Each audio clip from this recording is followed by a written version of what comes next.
Okay, this is the story of the Easter Robin, and it's written by Danny Daly McCall and illustrated by Anna Moultrie.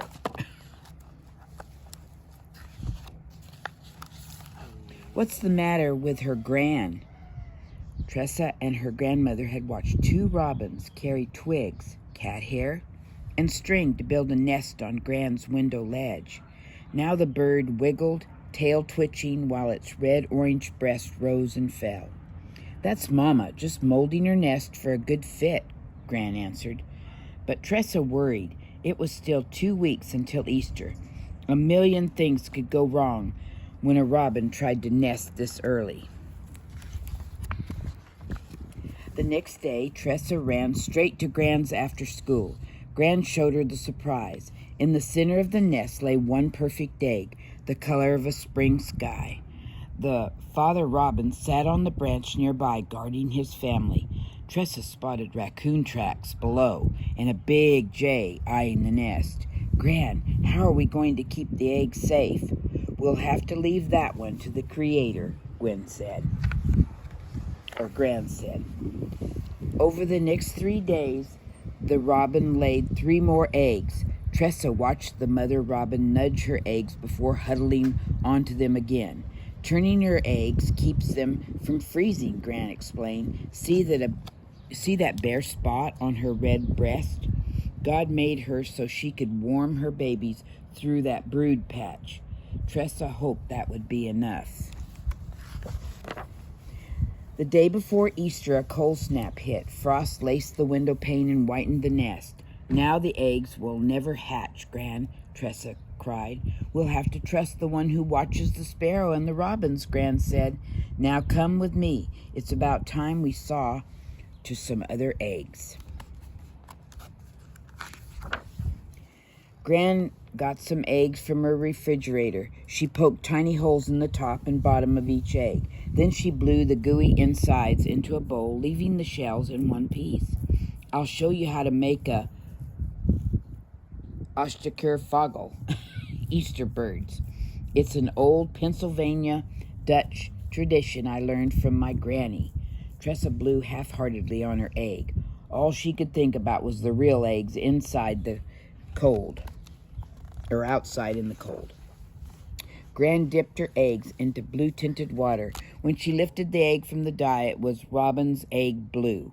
Tressa knew Gran and God cared as much about those baby robins as she did, and Gran wasn't worried. Tressa tried blowing out her egg again. This time it worked. Gran grinned over at her. "Since we have robins on our mind, how would you like to hear the legend behind the robin's red breast?" Tressa dipped her egg into the dye while Gran began her story. Around 2,000 years ago, a plain brown robin was flying over Jerusalem when he heard angry shouts from the street below. Swooping down to see what the fuss was all about, he caught sight of a man, beaten and bent under the weight of a wooden cross. "I know this man," thought the robin. "All Earth's creatures except humans recognize Jesus, the Creator God, come to Earth."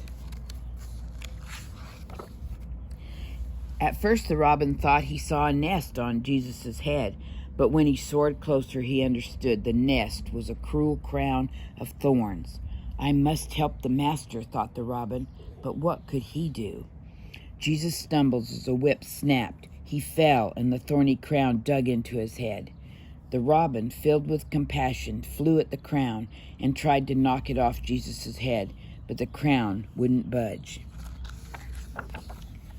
It was then that the robin noticed one long thorn sticking into Jesus' forehead.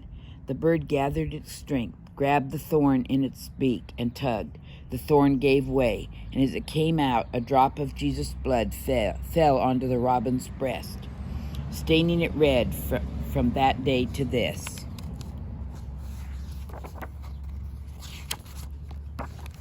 "Ever since," Gran said, "the robin's red breast reminds us of Christ's sacrifice and how much he cares. The robin's song is the first sign of spring, helping us remember that after Christ died, he rose again on the first Easter." Tressa insisted they color the rest of the eggs, robin egg blue.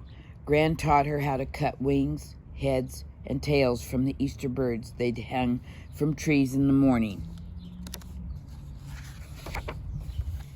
When Tressa woke up on Easter morning, she ran to Gran's to hang their Easter birds.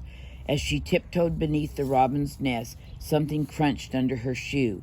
Jagged chips of blue shell lay shattered over the ground. "Gran," she cried as she burst into the house, "the eggs, they're broken." Gran called Tressa up to her room. "Take a look." Under the mother's robin's wings sat 4 scrawny baby robins, eyes closed and mouths wide open. "They're alive," Tressa explained. She watched the daddy's robin drop bits of food into the baby's mouth. "God takes care of his creatures," Gran whispered.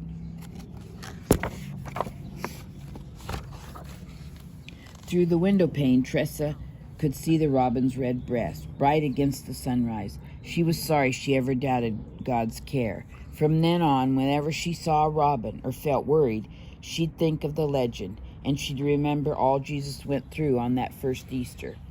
"Thank you," she prayed, "for the robins and for Jesus." Outside, the wind howled, but the robins joyfully chirped. Chirping came through loud and true. To Tressa, it sounded like they were wishing her a happy Easter. She answered them, "Happy Easter to you too."